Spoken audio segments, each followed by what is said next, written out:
Mandela Washington Fellowship Young African Leadership Initiative aims to enhance leadership skills and create a platform for networking with other young leaders from sub-Saharan Africa and the United States of America. Former participant of the 2014 Mandela Washington Fellowship, Paskaline Ngunaihe, as well as Priscilla Hernandez from the Embassy of the United States of America, is now with me in studio with more details. Good morning, ladies, and welcome. Thank you for having us. Good morning. You're welcome. Now, YALI aims to enhance leadership skills and create a platform for networking. Please give us a brief history of the YALI. Okay. The Young African Leaders Initiative started in 2010, but I think what's important to remember is that the United States has been partnering with Namibia for many, many, many years. Just to give you an example, since 2012 alone, we've contributed $1.9 billion to Namibia, and we've sent, maybe in the last 5 years, more than 460 Namibians to the United States on exchange programs. And the Young African Leadership Initiative is just another one of those examples. And we've done this because, quite frankly, President Obama firmly believes that the future of Namibia and of Africa lays with its young people. And so they have been encouraging young people to apply for the Young African Leadership Initiative. There's a network they can join. 40,000 young African leaders from across the continent belong to the network. And a select few will get chosen this year to go and join the Mandela Washington Fellowship. And Paskaline is a perfect example of the kind of young people that we want to encourage to apply. Now, the students or the young leaders, they get to interact with President Barack Obama. What role does the U.S. president play? So he started it. This is his flagship program. He, like I said, wanted to see young people scale up their ideas, their innovation. He's visited the continent and heard so many wonderful stories, so many great ideas. And what young people tell us is they simply need to sort of expand their network, expand their horizons, meet new people. They really feed off each other. Namibians learn from Nigerians and from Kenyans and from Americans from the north and from the south. And this is just a chance to bring them all together. And they go and they live on university campuses for 6 weeks. Some of them participate in internships with companies, U.S. companies like Coca-Cola and Google. They do things like volunteer in their communities, see how our NGOs manage their business, manage to stay alive. And a lot of young people have a lot of ideas. And so this is just a chance for them to explore and take their ideas to the next level. Now, Paskaline, you participated, was it in 2014? Yes. Tell us about your experience.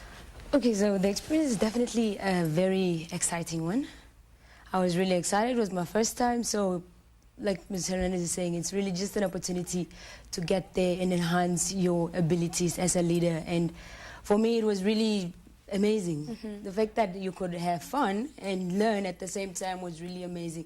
So this opportunity was able to really enhance my abilities as a leader and to really expose me to an environment that's broader, that has more insight and more knowledge. And so I was really able to learn. My experience was, like I said, very fun. As much as I was learning, I was also having fun. It was my first time in the States. We went to New York, went to the Philadelphia. I can mention, really, I can go on and on and on about the things that I saw, but it's just one thing that I will also repeat is that the network is amazing. The fact that I can be in Namibia and work with someone that's in Nigeria, Burundi, Rwanda. So the network is really a huge one. And the fact that you are able to collaborate with people that can relate to the problems that you face as a young African is really amazing. How have you applied some of the skills that you left with from this program into your day-to-day life, into your career, and just life in general? Yeah, so really going on this opportunity is an opportunity that when you come back, you are not the same person.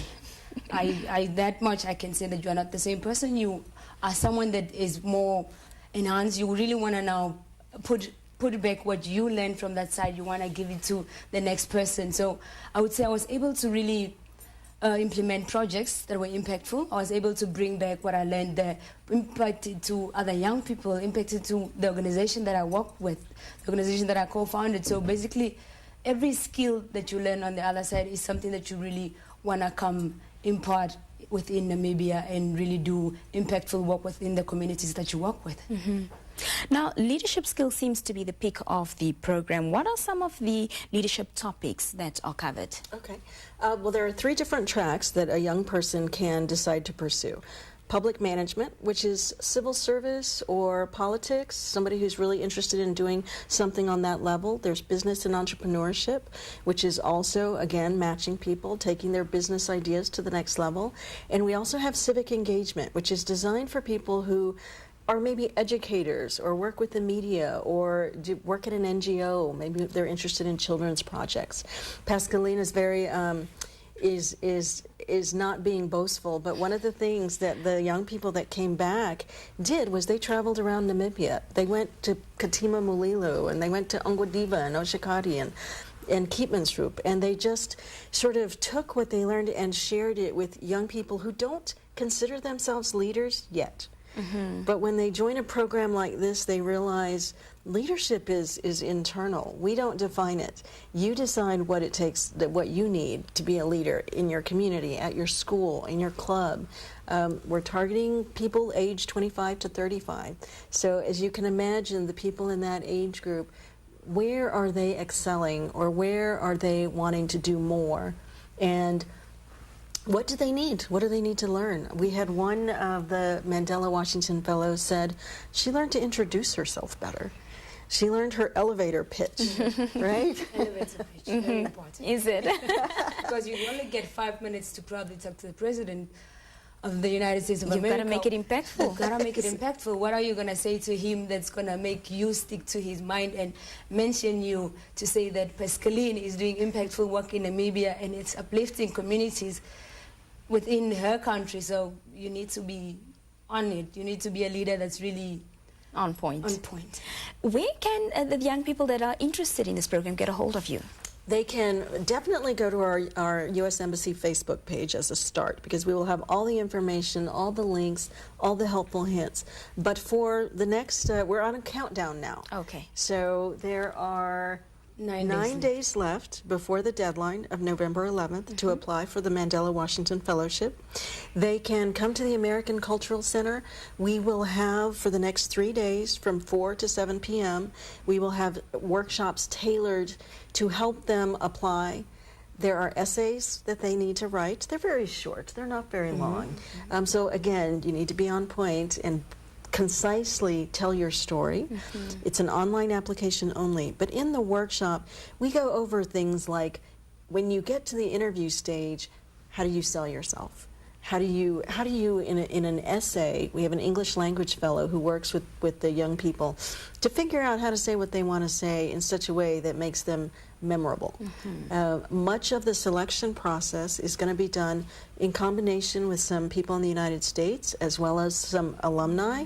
Here we've sent, more than 460 people to the United States since just in the last 5 years.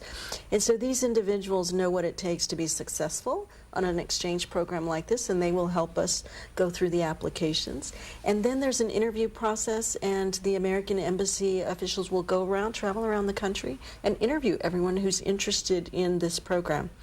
Those who don't get selected to go to the United States will still have an opportunity to join the Young African Leaders Network. And again, that's the online community that Paskaline referenced, where you get access to so many more programs, free online classes, free workshops, lots of small grant opportunities to fund your ideas. All right. Well, ladies, thank you so much for coming in this morning and joining us. Thank you. for having us. That was for